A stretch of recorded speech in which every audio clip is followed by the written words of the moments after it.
Hello students, आज हम पढ़ने जा रहे हैं कोशिका विज्ञान का एक टॉपिक जिसका नाम है गोल्जी काय या जिसे गोल्जी बॉडी कहते हैं। जैसे हर एक कोशिकांग की एक विशेषता होती है, वैसे इस कोशिकांग की विशेषता है कि इसका मुख्य कार्य स्त्रावन होता है और इसीलिए हम इसे स्त्रावी कोशिकांग के नाम से भी इसे जानते हैं।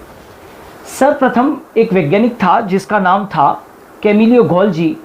उस कैमिलियो गोल्जी ने उल्लू की जो तंत्रिका कोशिकाएं जो होती है उससे इसकी खोज की थी। आउल जो होता है उसकी नर्व सेल थी, उससे कैमिलियो गोल्जी ने इनकी खोज की थी। अब इन गोल्जी बॉडीज़ के अन्य नाम भी होते हैं। इन्हें गोल्जी उपकरण यानी कि गोल्जी एपरेटस भी कहते हैं। इन्हें गोल्जी सम्मिश्र यानी कि गोल्जी कॉम्प्लेक्स कहते हैं। इन्हें बेकर्स बॉडी के नाम से जानते हैं। ईडियोसोम भी कहते हैं इन्हें, और लाइपोकॉन्ड्रिया भी इन्हें कहते हैं। तो ये सारे गोल्जी बॉडीज़ के अन्य नाम हैं। इन्हें इन नामों से भी जाना जाता है। इस गोल्जी बॉडी की यदि हम बात करें तो इसे हम प्लियोमॉर्फिक सेल ऑर्गेनेल कहते हैं। इन्हें हम प्लियोमॉर्फिक सेल ऑर्गेनेल कहते हैं। क्यों कहते हैं इन्हें? क्योंकि ये अलग अलग कोशिकाओं में इनकी जो संरचना होती है वो अलग अलग होती है। तो अब आइए जाने कि इन्हें और क्या, हम इनकी क्या विशेषता है और क्या क्या विशेषता है वो देखें आप। तो सबसे पहले प्रोकैरियोटिक कोशिकाओं के अंदर ये एब्सेंट होते हैं। प्रोकैरियोटिक कोशिकाओं में एब्सेंट होते हैं। यूकैरियोटिक कोशिकाओं के अंदर ये उपस्थित होते हैं।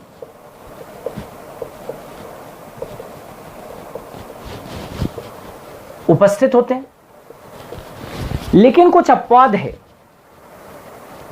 जहां पर ये नहीं पाए जाते। मतलब मैं कहना चाहता हूं कि गोल्जी काय कहां कहां एब्सेंट होती है, गोल्जी काय कहां कहां पर नहीं पाई जाती है। तो देखें, सबसे पहले मानव या स्तनधारियों की आरबीसी में ये एब्सेंट होती है। गोल्जी काय कहां एब्सेंट होती है वो मैं बता रहा हूं। मानवों की आरबीसी में ये एब्सेंट होती है। चालनी नलिकाएं, जो पादपों के अंदर चालनी नलिकाएं होती है वहां पर भी ये नहीं पाई जाती है। कवकों के अंदर ये एब्सेंट होती है।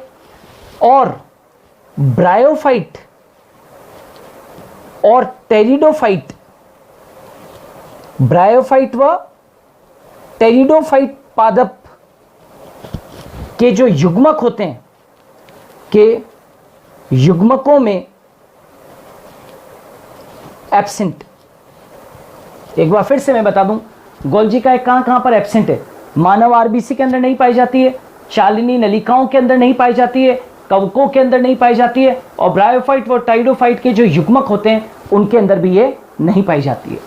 अब देखें कि क्या ये पादपों और जंतुओं दोनों में पाई जाती है। तो हाँ, ये पादपों में भी पाई जाती है और जंतुओं में भी पाई जाती है। पादपों में इन्हें क्या कहते हैं? तो इन्हें डिक्टियोसोम कहते हैं। मैं कहना चाहता हूं पादपों में गोल्जी काय उपस्थित होती है, लेकिन उन्हें क्या कहते हैं? डिक्टियोसोम के नाम से इन्हें जानते हैं। और जंतु कोशिका में भी ये उपस्थित, जंतु कोशिका में भी गोल्जी काय या गोल्जी उपकरण जो होता है वो उपस्थित होता है। तो ये तो हमने जाना कि वास्तव में गोल्जी काय जो है वो कहां कहां पर ये रचनाएं पाई जाती है। अब ये देखें कि गोल्जी उपकरण जो है वो किन घटकों से मिलकर बना है। तो यदि हम एक गोल्जी उपकरण की बात करते हैं तो वो 3 घटकों से मिलकर बना है। सबसे पहला जो घटक है वो है सिस्टर्नी, दूसरी जो घटक है वो है पुटिकाएं, और तीसरा जो घटक है वो क्या है? नलिकाएं। सबसे पहले हम बात करते हैं, जो सबसे महत्वपूर्ण घटक है वो है सिस्टर्नी। ये सिस्टर्नी कैसी रचना है? तो ये जो सिस्टर्नी है ये सैक लाइक रचनाएं हैं, थैले सदृश्य रचनाएं। थैले सदृश्य रचना होती है, ये अशाखित होती है। अशाखित रचनाएं, ये शाखित नहीं है, अशाखित रचनाएं होती है। थैले सदृश रचनाएं होती है और इनके ऊपर 2 झिल्लियां पाई जाती है। प्रत्येक सिस्टर्नी के ऊपर 2 झिल्ली उपस्थित होती है।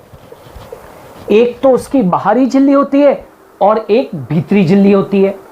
और ये सिस्टर्नी एक के ऊपर एक विन्यासित होती है। यदि हम एक गोल्जी उपकरण की बात करें तो एक गोल्जी उपकरण जो होता है पादप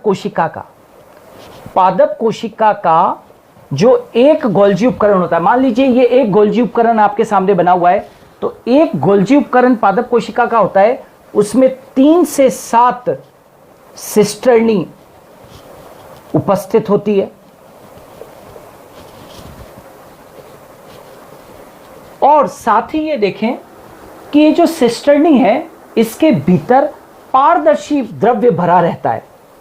पारदर्शी द्रव्य भरा रहता है। तो ये थैले सदस्य होती है, अशाखित होती है, इनके ऊपर 2 झिल्लियां होती है। सिस्टर्नी एक के ऊपर एक विन्यासित रहती है। यदि मैं एक पादप कोशिका के एक गोल्जी उपकरण को देखूं तो उसमें 3 से 7 सिस्टर्नी उपस्थित होती है और इन सिस्टर्नी के अंदर पारदर्शी द्रव्य भरा रहता है। अब ये जो सिस्टर्नी होती है इनकी 2 सतह होती है। ये देखिए, यदि हम इस हाथ को देखो तो ये वाली जो सतह है ये तो है अवतल सतह और ये वाली जो सतह होती है वो उत्तल सतह है। तो यहां पर देखिए आप, ये वाली जो सतह है इसकी, ये वाली सतह जो कोशिका झिल्ली की ओर स्थित है, वह सतह जो कोशिका झिल्ली की ओर स्थित होती है वह सतह अवतल होती है।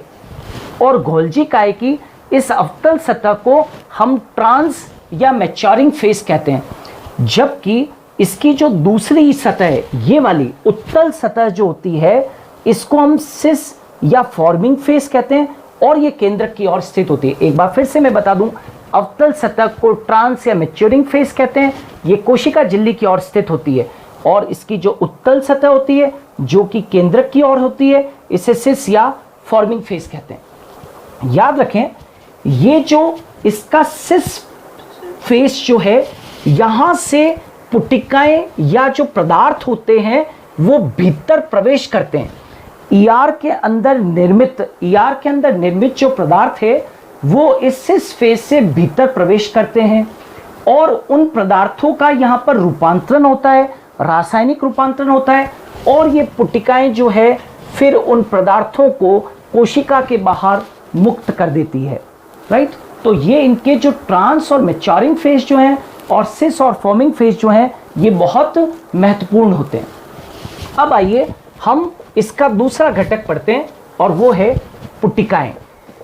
ये जो पुटिकाएं होती है ये गोलाकार रचनाएं हैं और इनके अंदर कई सारे पदार्थ जो होते हैं वो भरे रहते हैं। इनके अंदर कई सारे पदार्थ भरे रहते हैं। इनके अंदर कई सारे पदार्थ जो होते हैं पुटिकाओं के अंदर वो भरे रहते हैं। ये जो पुटिकाएं होती है ये नलिकाओं के मुकुलन से बनती है। नलिकाओं के मुकुलन से, मुकुलन यानी कि बडिंग, नलिकाओं के मुकुलन से पुटिकाएं बनती है।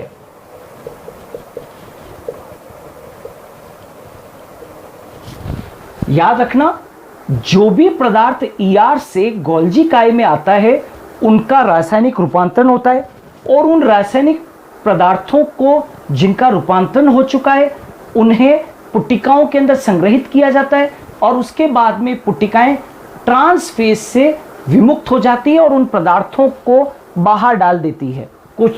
तो ये थी पुटिकाएं। अब तीसरा जो भाग होता है वो है नलिकाएं या इनको ट्यूब्यूल्स भी कहते हैं। ये जो पुटिकाएं होती थी इन्हें हम वेसिकल्स कहते हैं। नलिकाएं जो होती है वो परिधि के ऊपर पाई जाती है, परिधि पर स्थित होती है और ये सिस्टर्नी से संबंधित होती है। ये सिस्टर्नी से संबंधित होती है, मतलब ये जुड़ाव रहता है इनका किससे, सिस्टर्नी से।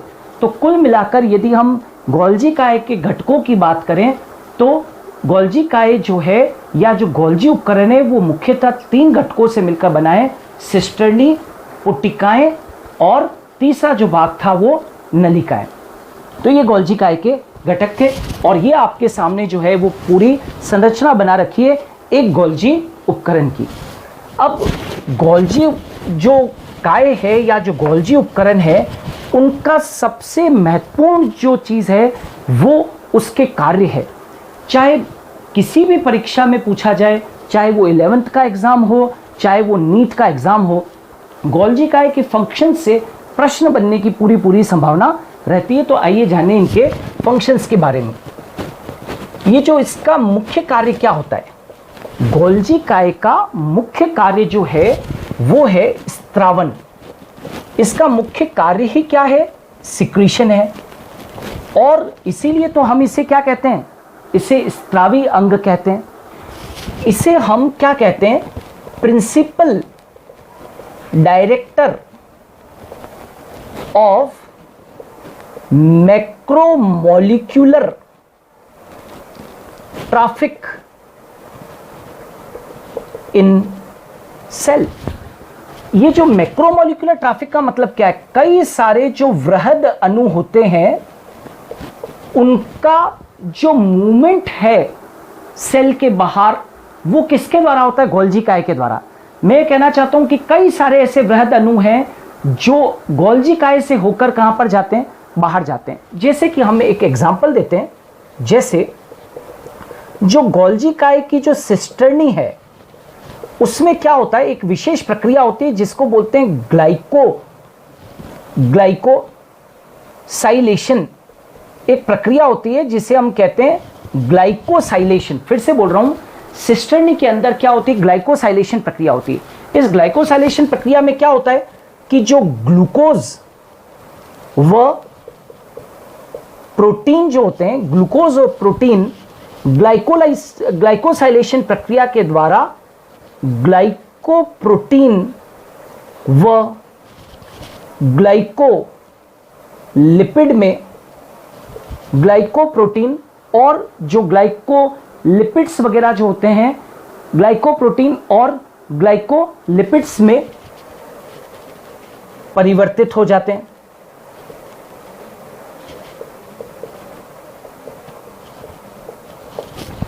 फिर से बोल रहा हूं, सिस्टर्नी के अंदर ग्लाइकोसाइलेशन होता है। यहां पर क्या हो जाते हैं, ग्लूकोज और प्रोटीन जो होते हैं और लिपिड्स वगैरह जो होते हैं उनका क्या हो जाता है, ग्लाइकोसाइलेशन, और यहां पर ग्लाइकोप्रोटीन और ग्लाइकोलिपिड्स में क्या हो जाते हैं, वे परिवर्तित हो जाते हैं। यानी कि मेरा कहने का मतलब है कि यहां से क्या होता है, ये जो इसका सिस भाग है ये एंडोप्लाज्मिक रेटिकुलम से कई सारे पदार्थों को ग्रहण करता है। वे पदार्थ इस गोल्जी उपकरण के अंदर प्रवेश करते हैं। यहां पर उन पदार्थों का विभिन्न विधियों के द्वारा रासायनिक रूपांतरण होता है, और जब रासायनिक रूपांतरण हो जाता है तो उन पदार्थों को पुट्टिकाओं के अंदर स्टोर कर लिया जाता है, और ये पुट्टिकाएं ट्रांसफेज से मुक्त कर दी जाती है। मतलब कि कई सारे जो कोशिका के पदार्थ हैं वो गोल्जी उपकरण से होते हुए कोशिका के बाहर मुक्त कर दिए जाते हैं। इसलिए इन्हें principal director of macromolecular traffic in cell कहा जाता है। तो पहला जो फंक्शन है इनका मुख्य वो स्त्रावन से था। दूसरा इनका क्या कार्य है, तो इनका कार्य है पैकेजिंग। पैकेजिंग, ये कई सारे पदार्थों की पैकेजिंग करते हैं, यानी कि गोल्जी उपकरण के अंदर कई सारे पदार्थों का संग्रह होता है। तो स्त्रावन तो इनका मुख्य कार्य है ही, साथ के साथ कई सारे पदार्थों का पैकेजिंग भी होता है। इसके अलावा ये किसका निर्माण करते हैं, तो गोल्जी काय से, गोल्जी काय द्वारा लाइसोसोम्स का निर्माण होता है। न केवल गोल्जी काय और एंडोप्लाज्मिक रेटिकुलम दोनों लाइसोसोम्स के निर्माण में सहायक होते हैं। चौथा पॉइंट, एक कोशिका पट्टी होती है जो पादप कोशिका के अंदर कोशिका द्रव्य विभाजन में बहुत सहायता करती है। पादप कोशिकाओं के अंदर जो साइटोकाइनेसिस होता है, कोशिका द्रव्य का विभाजन होता है, वो कोशिका पट्टी के द्वारा होता है। और इस कोशिका पट्टी का जो निर्माण है वो किसके द्वारा होता है? गोल्जी काय के द्वारा होता है। इसी तरीके से शुक्राणु जो होता है, स्पर्म जो होता है, शुक्राणु के टिप पर एक्रोसोम जो होता है, शुक्राणु के टिप पर एक्रोसोम का निर्माण भी जीबी यानी कि गोल्जी बॉडी से का निर्माण भी गोल्जी बॉडी से होता है। तो शुक्राणु के टिप पर जो एक्रोसोम होता है उसका निर्माण भी इसी के द्वारा हो रहा है।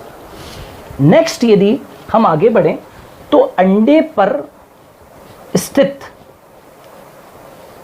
पर स्थित जो पीतक झिल्ली होती है, पीतक झिल्ली जिसको वाइटलाइन मेम्ब्रेन भी कहते हैं अंग्रेजी के अंदर, अंडे पर स्थित पीतक झिल्ली का निर्माण जीबी से होता है। पहला कार्य था स्रावन, दूसरा कार्य था पैकेजिंग, तीसरा कार्य लाइसोसोम का निर्माण, चौथा कार्य सेल प्लेट का निर्माण, पांचवा कार्य शुक्राणु के टिप पर स्थित एक्रोसोम का निर्माण करना और अंडे पर स्थित पीतक झिल्ली का निर्माण करना। ये इनके मुख्य कार्य। इसके बाद में एक और कार्य है, 7 पॉइंट देखें तो हेमीसेल्यूलोज का नाम आपने सुना होगा। कोशिका भित्ति के अंदर सेल्यूलोज के साथ में हेमीसेल्यूलोज भी एक बहुत महत्वपूर्ण घटक होता है। तो इस हेमीसेल्यूलोज का जो निर्माण है वो भी किसके द्वारा होता है? गोल्जी काय के द्वारा होता है हेमीसेल्यूलोज का निर्माण। कई सारे पॉलीसेकेराइड मतलब जो कि कार्बोहाइड्रेट का स्वरूप है, पॉलीसेकेराइड का संश्लेषण भी गोल्जी काय के द्वारा ही होता है। और आखिरी एक और फंक्शन है कि कोशिका झिल्ली में स्थित कार्बोहाइड्रेट जिसका नाम है सियालिक एसिड का निर्माण भी जीबी द्वारा होता है। तो स्टूडेंट्स, ये था गोल्जी काय का पूरा एक्सप्लेनेशन, जिसमें हमने खोज से लगाकर और लास्ट में कार्य तक का अध्ययन किया। इसके ऊपर कई बार प्रश्न पूछ लिए जाते हैं। इनके फंक्शंस और इनकी संरचना के ऊपर विशेष तौर से आपको ध्यान देना है। स्टूडेंट्स, यदि आपको ये वीडियो पसंद आया हो तो मेरे चैनल को ज़रूर सब्सक्राइब कीजिएगा, इस वीडियो को शेयर कीजिए, लाइक कीजिएगा और हम आने वाले दिनों के अंदर बहुत सारे नए वीडियोस, बहुत सारे नए टॉपिक्स के साथ में आएंगे। इस वीडियो को जितना शेयर करें उतना बच्चों को लाभ होगा। Thanks a lot. जय हिंद।